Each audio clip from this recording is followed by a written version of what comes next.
Tunghayan naman natin ang mga balita mula sa Visayas.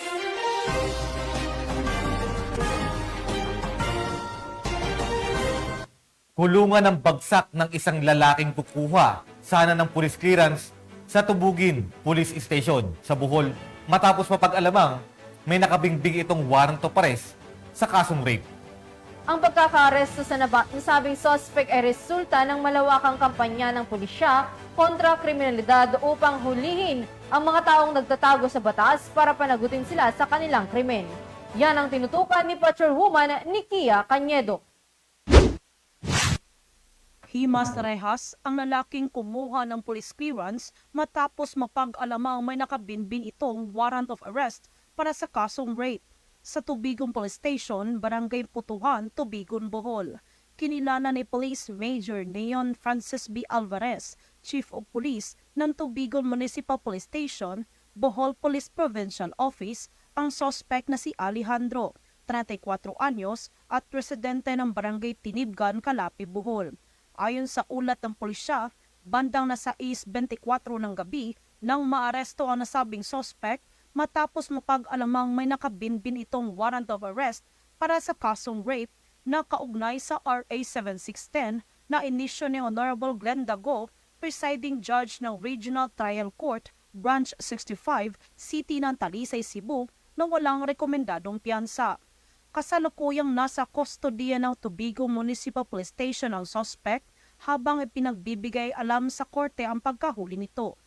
Magandang araw po sa ating lahat, lalong-lalo na sa mga tapag-subaybay ng ating programa. Ako po si Police Major Neon Francis Alvarez, ang kasalukuyang hepe ng Tubigon Municipal Police Station, Bohol Police Provincial Office, 07.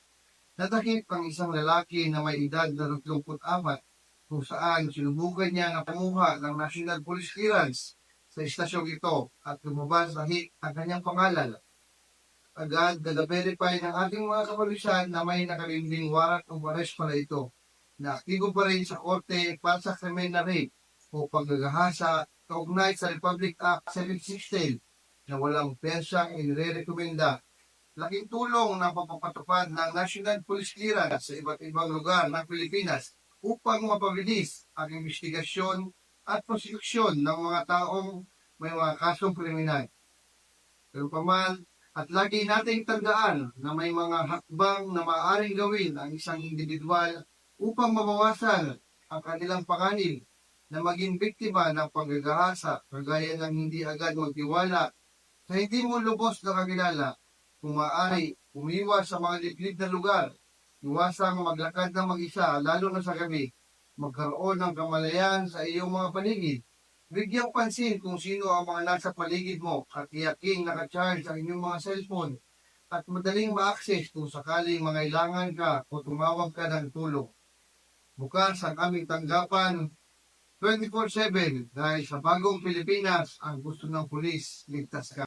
Patunay lamang na ang kapulisan ng Tubigon ay patuloy sa pagpapatupad ng kanilang sinumpaang tungkulin kontra kriminalidad na hulihin ang mga nagkasala sa batas upang magkaroon ng maunlad na bansa tungo sa isang bagong Pilipinas. Mula dito sa Bohol Police Provincial Office, ako yung Police News Network Correspondent, Patrolwoman Nikia Cañedo, alagad ng batas, tagataguyod ng balitang pulis. Salamat, Patrolwoman Cañedo.